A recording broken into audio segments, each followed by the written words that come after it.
for all the talk by Democrats that it's a relic of Jim Crow designed to hurt the interests of black people?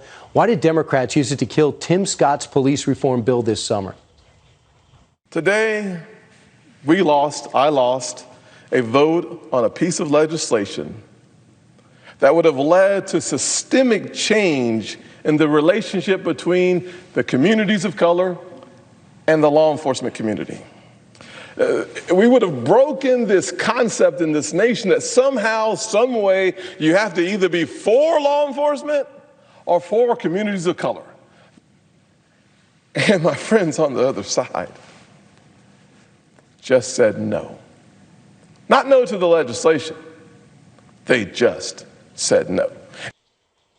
They didn't read it. Filibuster, remember that? The author of that bill, Senator Tim Scott, promised to come on Friday, and believe it or not, Senator, it is Friday already. You remember that moment? I do. It was a frustrating, irritating moment where the Democrats used a filibuster to block police reform that would have positively impacted disproportionately African-American communities. Here's what we know about the Democrats. They were for the filibuster before they were against the filibuster. I keep asking myself, will the real Chuck Schumer please stand up? Is it the one who was for the filibuster, or is it the new one who's now against the filibuster? You did a great job, Brian, bringing to the surface President Obama and now President Biden's comments about their support of the filibuster. But now, of course, they use the word racist whenever they're trying to scare people into their corner. It has nothing to do with race, but they don't care. Winning at all cost means losing at some point. But you know, to most of America, you say racist, it freezes people, not you. Someone who grew up in a working class, poor community, who worked his way up as an African American. But for the average American who is not involved in the political process, say you call them a racist, you could ruin their life. And that's what they hope to do. I went back to the play-by-play of your bill. And you got Manchin, Doug Jones, and Angus King to vote for it. And you told Cory Booker and Senator Kamala Harris, I'll give you 10 amendments. Look at the bill. I just want you aboard. And Chuck Schumer wouldn't let them. That is a problem with the filibuster. That's abusing it. You wrote something to pass, and they refused to make that happen. And that's the problem. Exactly, Brian. I offered them 10 amendments to start. Then I went to 20, and then I said a wraparound amendment. They literally did not want the American people to see the police reform bill called the Justice Act. Why? Because we treated officers with respect, and at the same time we were improving the relationship between law enforcement officers and communities of color, because it's not a binary choice. You can actually improve the quality of life for minorities at the same time protecting our law enforcement officers. What the Democrats want to do right now is to divide and conquer. Absolutely. So let's move on and let's talk about these two bills. Yes. Elizabeth Warren just tweeted this out after the Georgia voting bill got passed and signed.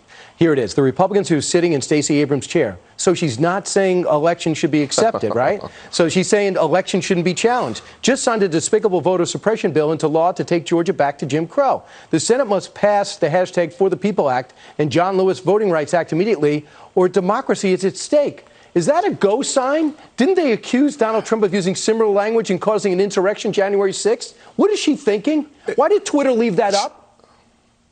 You know, it's a double standard even in it's one of the reasons why we need to reform Section 230 as it relates to our social platforms. But the truth of the matter is what she's really doing, and they do such a good job, they make sure that we don't focus on the main thing. The main thing is how awful their HR1 or S1 is.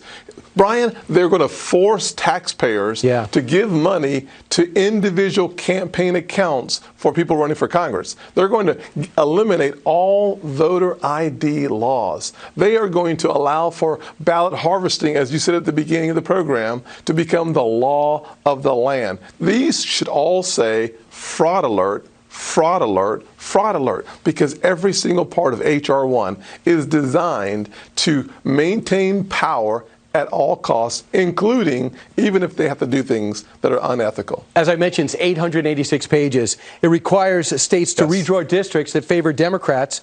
It would ban voter ID requirements. That means they're also going to give everybody a ballot across the country.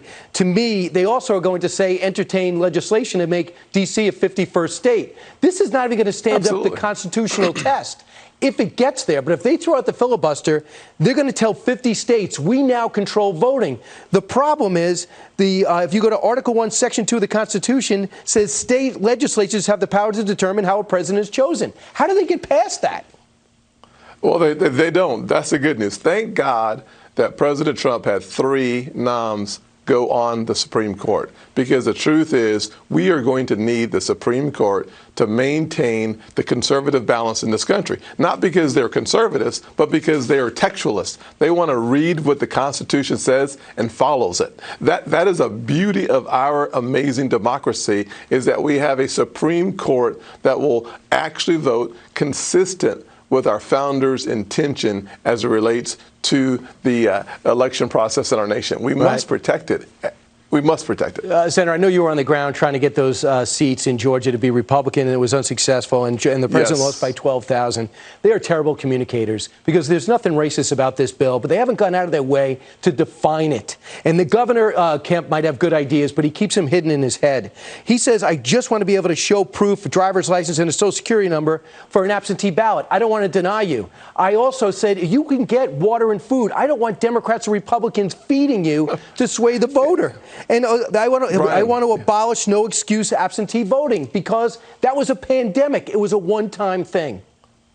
Yes, Brian, you hit the nail on the head. What we have to do a better job of is marketing the common sense that we embed in our legislation. Look, you don't want a Republican or a Democrat providing anything to a voter standing in line. You want the workers to do it because they're nonpartisan at the time they're serving. We want to make sure that every single person can vote. We just want to make sure that it's you voting. That's why the voter ID laws around this country have been helpful. And frankly, I remember a story that said that in North Carolina, with the voter ID, African-American voter turnout went up, not down. Right. So if you want to look at whether or not things have an impact, let's study the numbers. They're not studying the numbers. They are literally on the prowl for a liberal takeover of everything, and then codifying it permanently by bringing in new states that have an overwhelming Democrat approach to governing. And just so you know, Virginia and New Jersey, those Republican bastions, they ask for your last 4 digits of a social security number,